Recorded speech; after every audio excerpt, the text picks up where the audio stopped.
hello to episode 11 of the Anthrozoology podcast. Today we're going to be chatting with Dr. Tom Aiello about his recent PhD, and in particular a chapter entitled The Great Hog Eating Confederacy. And I'll have Tom introduce himself and tell you a little bit more about that. But first, we'll introduce ourselves. Hi, I'm Kris, and I'm a PhD student with the University of Exeter. My research looks at cat-human relations and discourses surrounding free roaming and free living cats. Hello, my name's Oxley Heaney. I'm a PhD student at the University of Exeter, and I'm looking at shark-human interactions. Hi, I'm Dr. Michelle Szydlowski, and I've just completed my PhD studying human and elephant relationships in Nepal with a focus on elephant health and welfare. And I'm Tom Aiello. I'm also from the University of Exeter, and I do animals and speciesism, in particular the way that humans use and abuse animals in a variety of different ways. So I was curious, Tom, what inspired you to do this PhD? So you already have a PhD in history, if I'm correct. That's true.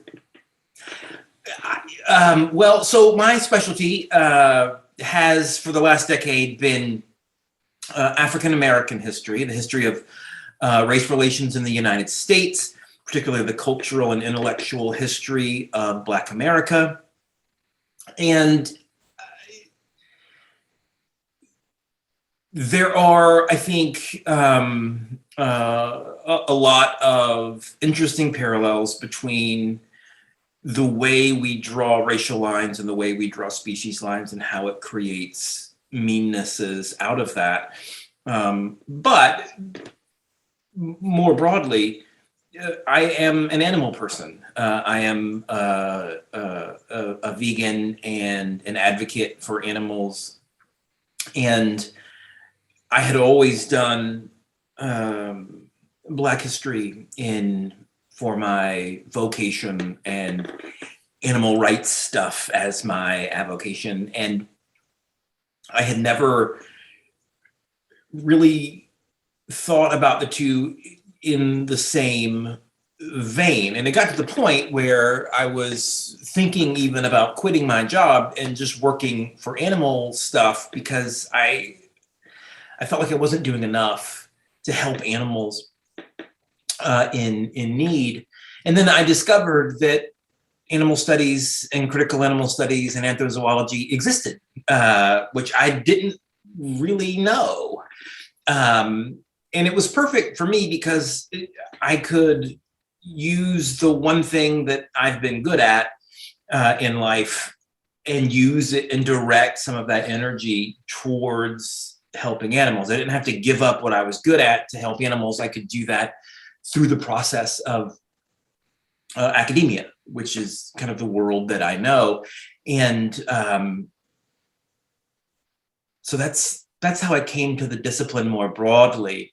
The subject that we're discussing today, this kind of intersection of species and race, was a natural outgrowth, I guess, of the two dominant strains of the research I've done in life, race history and animals.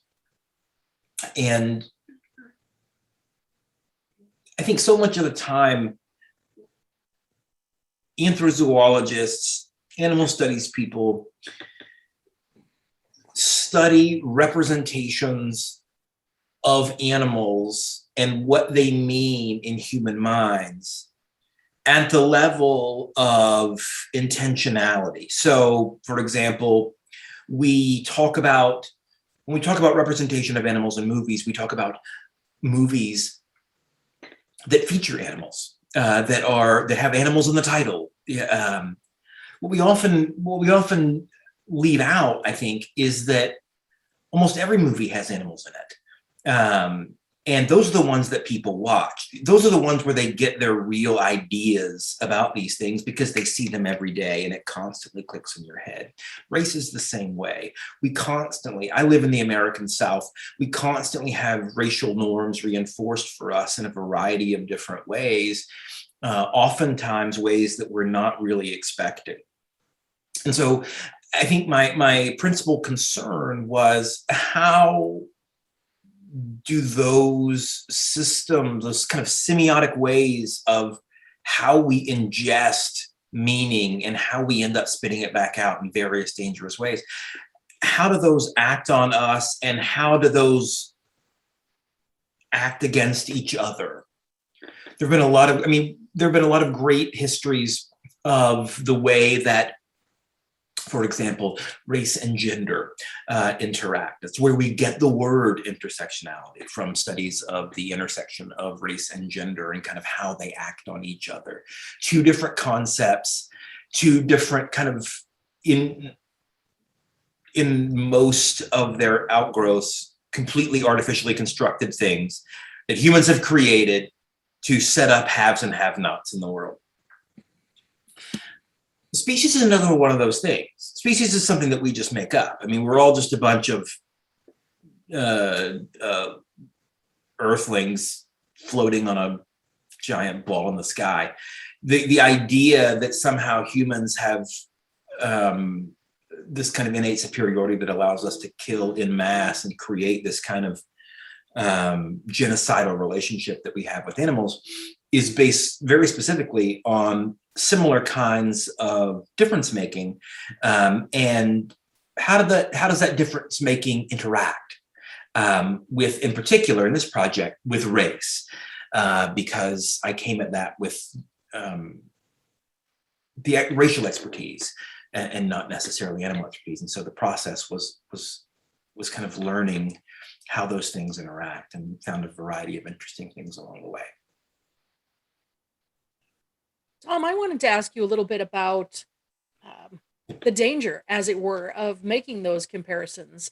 I did notice in my own work that when I would refer to elephants and humans both as marginalized communities, I often was instructed not to do so because somehow that demeans humans, or somehow that sort of sets me up for being criticized. So I'm wondering if you could talk a little bit about why it's important to actually make those comparisons.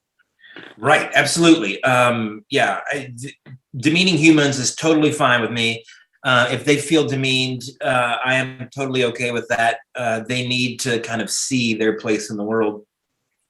But that said, there is an additional danger about that representation when you're talking about race. Because historically speaking, the Black population in the United States has been animalized by the white population. They have been reduced to the status of animals in a variety of situations ever since their first arrival here. And because of that, there are sensitivities that are important. I think the most famous or infamous example of this is Marjorie Spiegel's The Dreaded Comparison, where she kind of very much takes animals in factory farms and compares them to slaves, and shows how the infrastructure and the minutia of how humans and animals were treated were almost exactly alike. It was a good faith effort, I think, but it fails on a lot of fronts, largely because of that. You fall into that trap of reanimalizing a group of people who fight back against that, and justly so.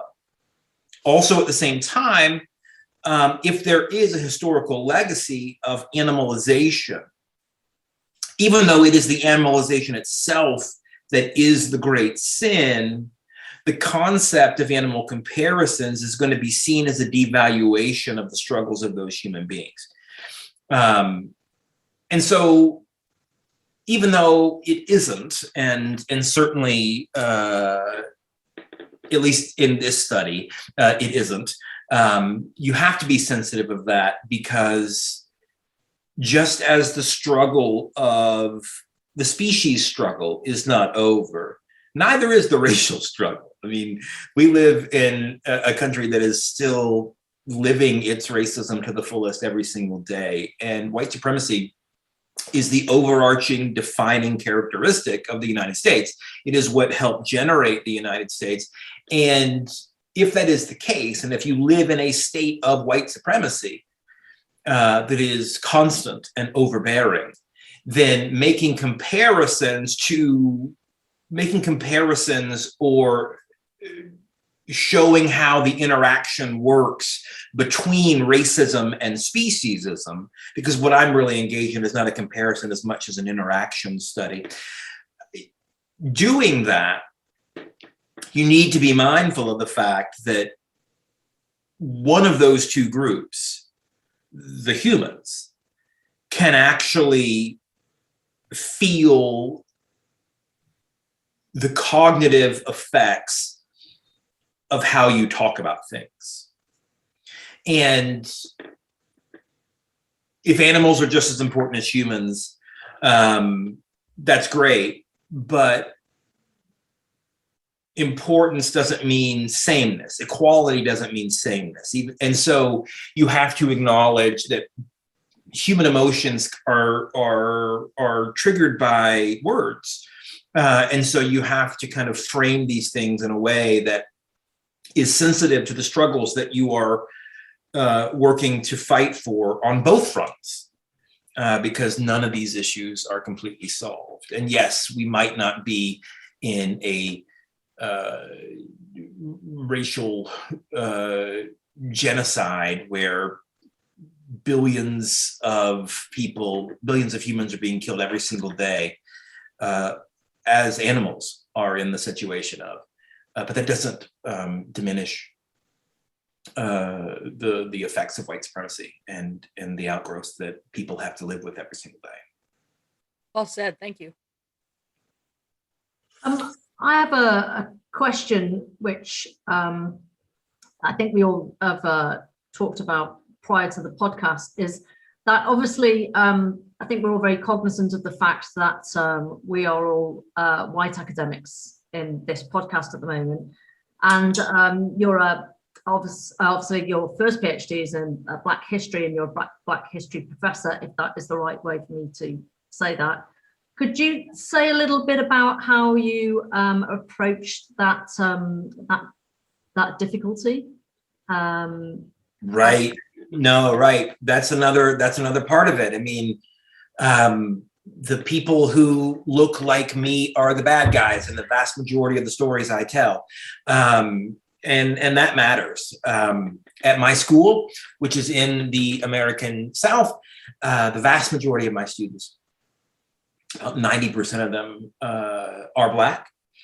Not because the white students are necessarily hostile or ugly about Black history, but because they don't think it's for them, because they just assume that doesn't have anything to do with them. They're wrong, but that is the basic assumption. And so the vast majority of my students are Black. And so normally we have a situation at the beginning of every semester where, you know, I have to go through the talk where I say, listen, I know that a white guy is teaching you Black history in a place where white people have been the virtual apartheid oppressors ever since time immemorial. And you have to explain that I will, you know, tell you what happened. I will tell you the facts of the case.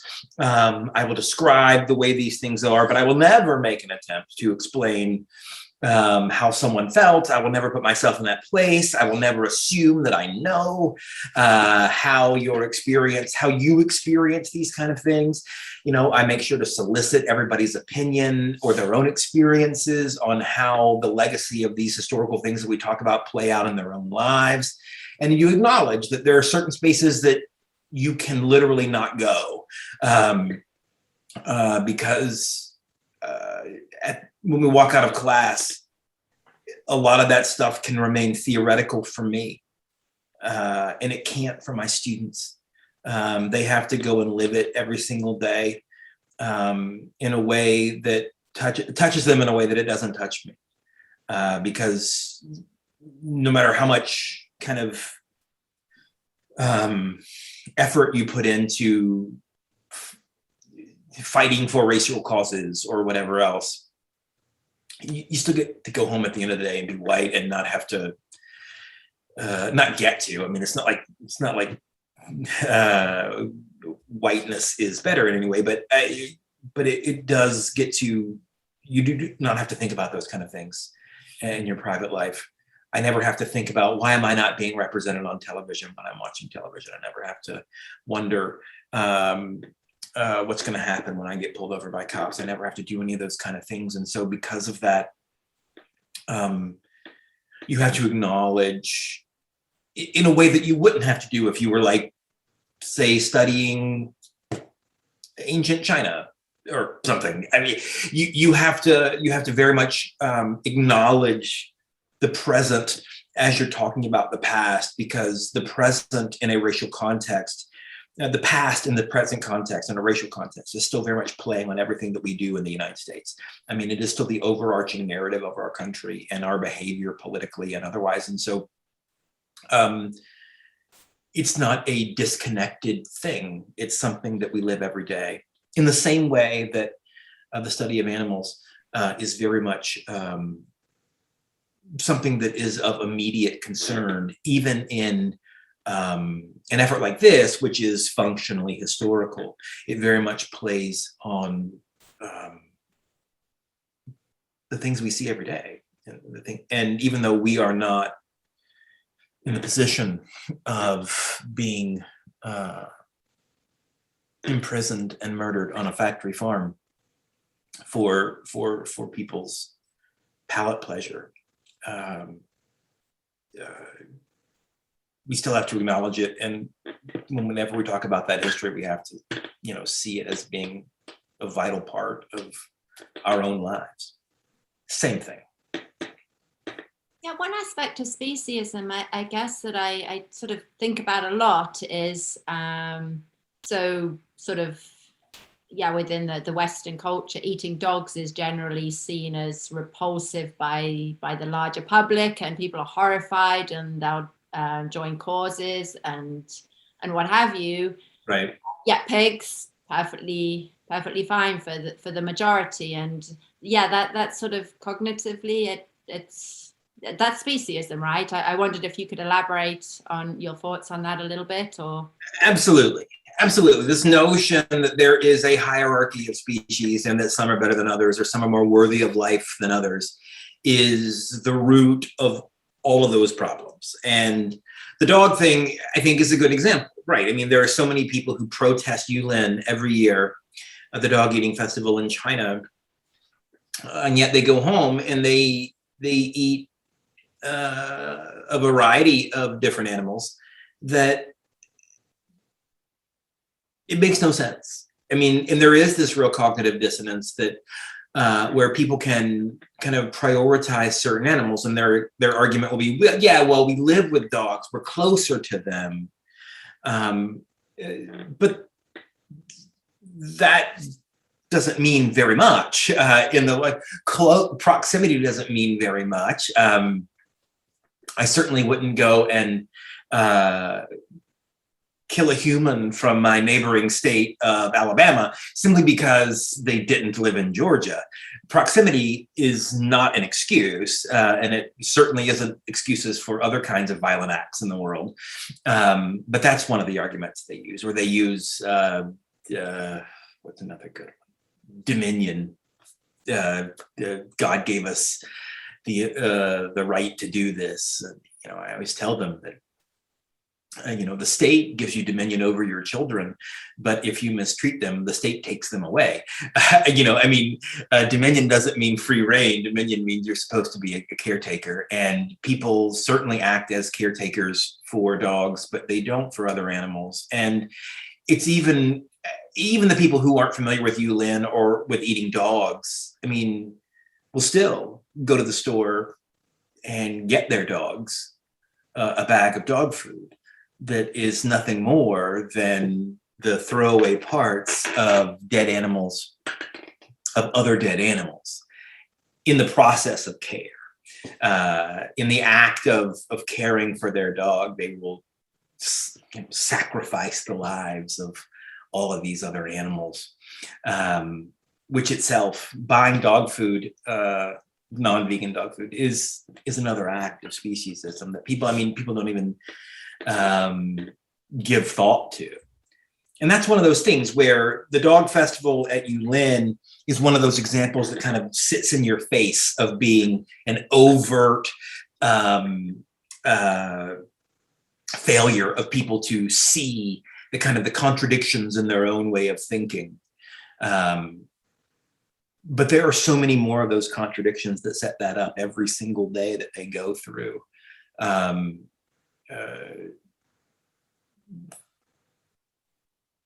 They're swimming in them. I mean, we often talk in racial studies about the fact that, in the pre-Civil War era, where slavery was a thing in the South, the vast majority of white people, didn't own slaves, not because they weren't racist, but just because they were poor. And they were still very much white supremacists. They just didn't have any money. But also that the average Southerner never ventured more than 10 miles beyond his house in his lifetime.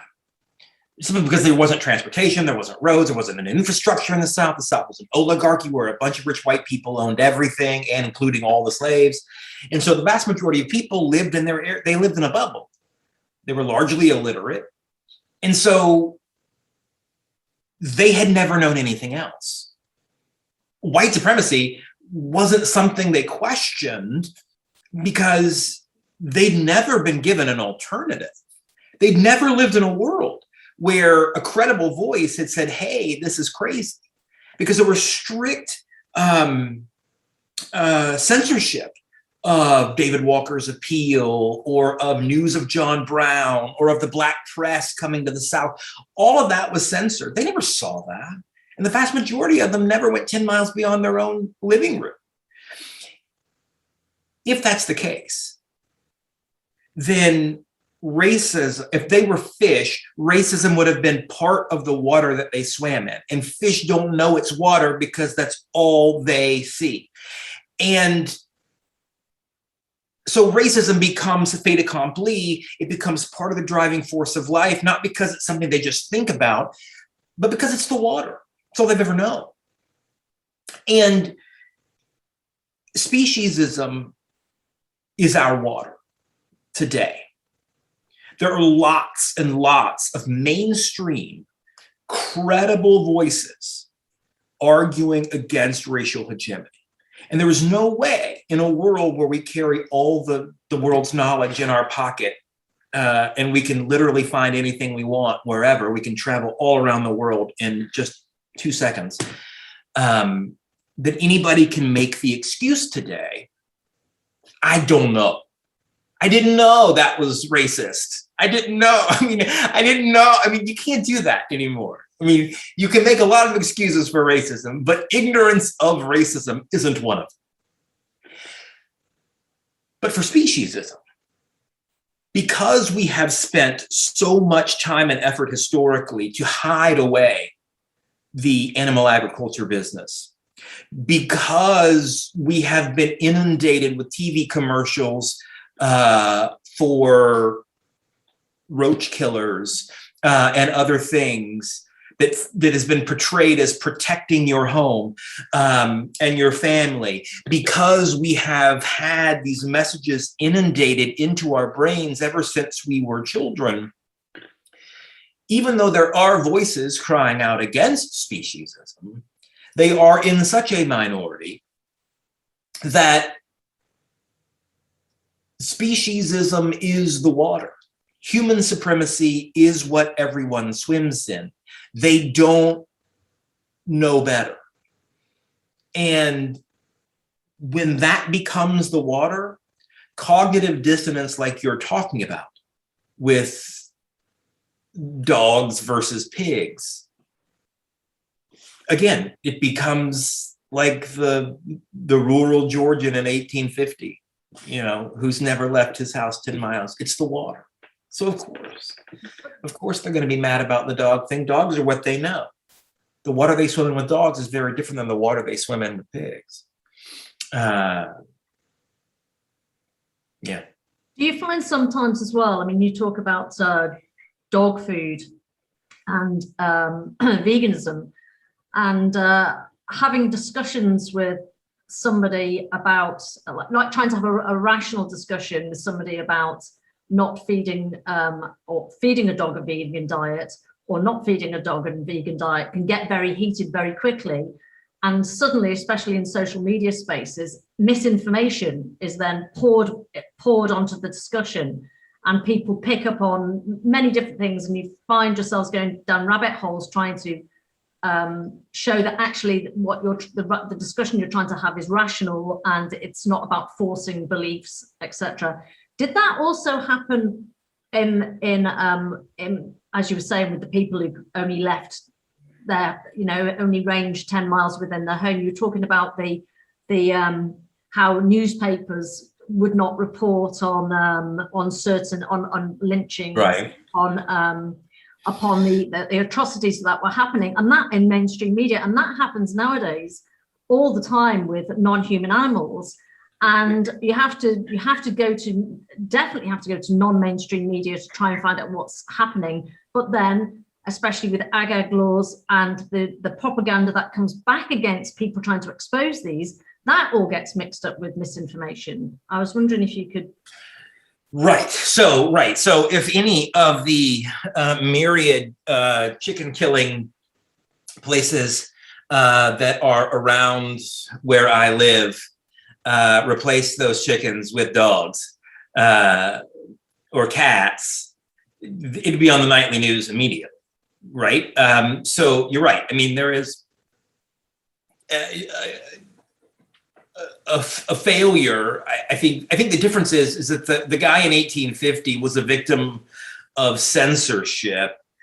I think today we are victims of a self-censorship that we don't want to know. We don't want to think about it. And the media is the same way. The minute you start calling these things out, all of a sudden the people who make a living from killing chickens are not going to like your station anymore. And there's too much of a risk in that. That's a problem. The vegan dog food thing is a thing. And I get that some people who are vegans don't do that. And I think the argument, though, that you're forcing something on a dog is crazy. I mean, that doesn't make any sense. I mean, unless you're just going to let your dog out of the house and do whatever he wants, and if he wants to come back, then fine. Then you're already forcing something. You're in a caretaking situation anyway. The problem that they have is with the concept of pet ownership, not with anything else. They just don't understand that. And you're right. And pet ownership is a problem. I mean, we have no choice because we've been locked into it. And the alternative is worse. Just to let animals that need to be dependent upon human concerns because of an evolutionary process that was intentional on our part, that is a problem. But if choosing the vegan dog food is forcing your beliefs on somebody, then choosing Purina over Alpo is too. And if that's the case, then if you're not soliciting your dog's opinion on Purina or Alpo, then who cares? I mean, all of the animals at my house are vegan and they're perfectly happy with it. I mean, they like all their food. Animals like food just like I like food, and we're all animals. What you get is what you get. I don't know. I just find those debates kind of marginal. And to add to that, the vast majority of the animals that are used in dog food production are already being killed for something else. I mean, there is not an industry devoted to animal killing specifically for dog food, just because they don't care enough about dogs. They're giving dogs the leftovers from all the other animals. It doesn't make it right, but I can understand why people don't do that. But it is a manifestation of species hierarchy. It's interesting how you talk people are pushed outside their comfort zone. Even some vegans might decide not to impose their veganism upon dogs, which is because they're pushed outside their comfort zone.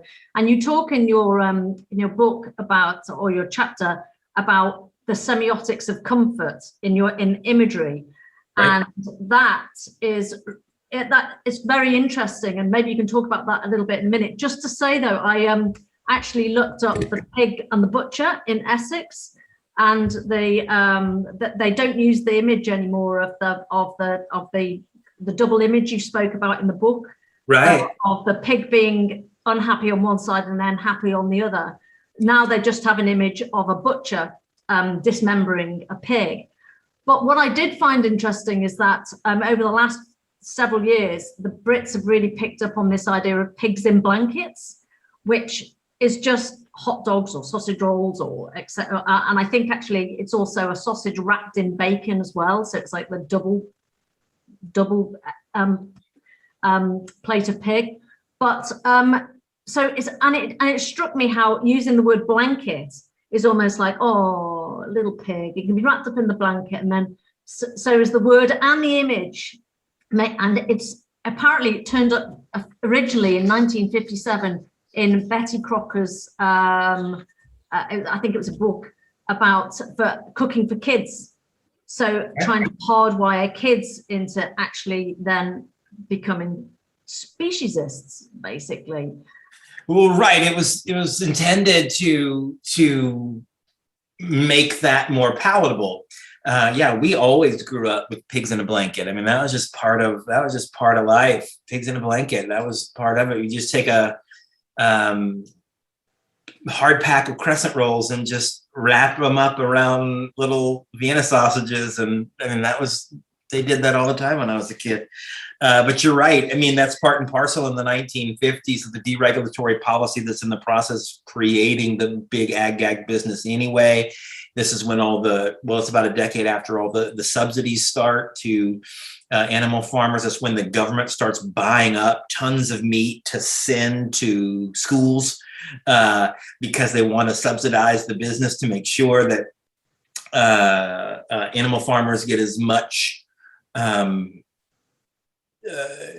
help as they can in the post-war world. And so creating new ways to create new consumers of children is important. I mean, pigs in a blanket is one thing from the 50s, but I mean, you go back farther than that. I mean, the little, this little piggy went to the market, this little piggy stayed home, that little toe thing they do with it. That's all about sending pigs to die. And that's also about sending pigs to be killed. I mean, we start very young, kind of inculcating these ideas that, in a very happy, cartoony way, it is okay to kill the pigs. And it's not, dogs don't have the same kind of thing. The story never ends with the dog going to slaughter. And that matters as you grow up. Just as the same way that if you grow up in a racist house where they say racist things all the time, you are more likely to grow up and be one of those assholes yourself. I mean, so it's the same kind of thing. The second might be done with more intentionality, obviously, because I don't think anybody is intentionally doing the little piggy thing to somebody or offering them pigs in a blanket because they have a secret agenda against pigs. I mean, they don't know they're not intentionally doing something horrible. I mean, they're just trying to be nice to the kid. But it turns out that it ends up being a significant problem for the pigs. And so it creates a situation, again, because of the water, where nobody in that situation is the bad guy. There isn't somebody who's intentionally kind of scheming against pigs in that scenario. I mean, there are people who scheme against pigs at those farms, but it makes us all complicit, whether we're being a bad guy or not.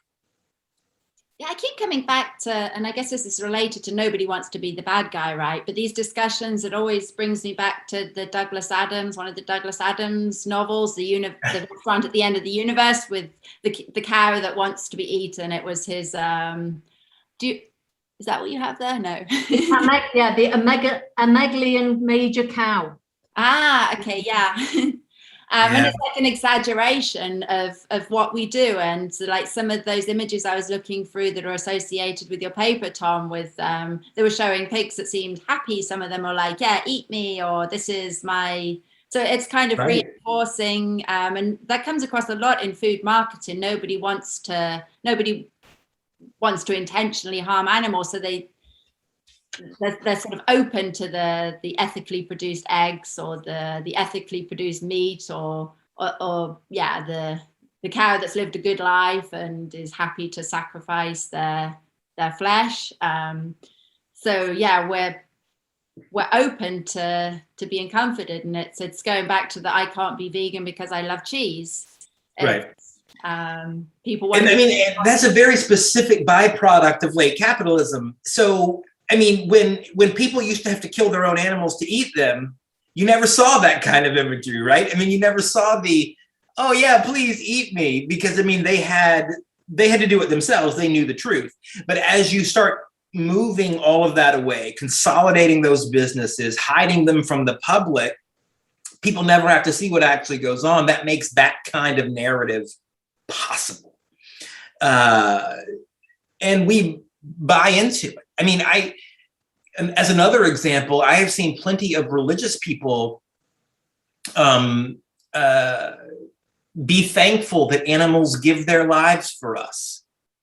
And I say, no, you dipshit. They're not giving their lives to us. I mean, we're taking them. I mean, and again, that prayer is not offered with any kind of callousness towards animals. We don't know any better. This is what this is just the way they're thinking. They're not being bad people, but when you have that attitude, it's the same as the cow who wants to be eaten. It's the same as the pig sign at the barbecue place. This idea that animals give their lives for us, that we should be thankful. No. If you went and killed me and then thanked me for giving my life to you, I wouldn't want your thanks. I'd want my life back. And I think it's hard for people to make that connection because they say, yeah, well, that's you. You're a person. And I say, no, that's not just me. They're people too. I'm a human.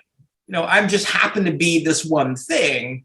And the idea that somehow that one thing, whatever it is, qualifies me to be able to live until I die rather than somebody else is a real problem. And I think what we would have a big struggle to do is if we took one room and we put a human in it and we put a dog in it and a cat in it and a pig in it and maybe a mosquito in it. And we just brought people to that room. We'd have a hard time, I think, even among animal studies people, even among some vegans, convincing the people we brought to that room that was a room of 5 different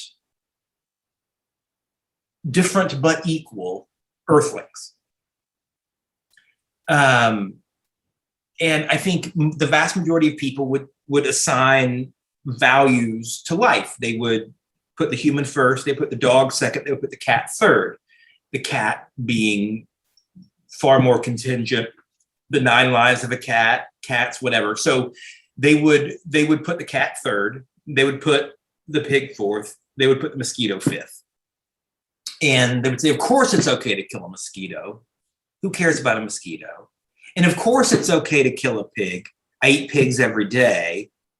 It might be okay to kill cats. I mean, cats are associated with all kinds of evil legacies or whatever else. People have weirdnesses about cats. It's never okay to kill the dog. It's never okay to kill the human, but it is okay to be mean to the dog. It is okay to tell the dog what to do. It is okay to keep the dog in a cage. It is okay to do a lot of other things. It would create this hierarchy of being.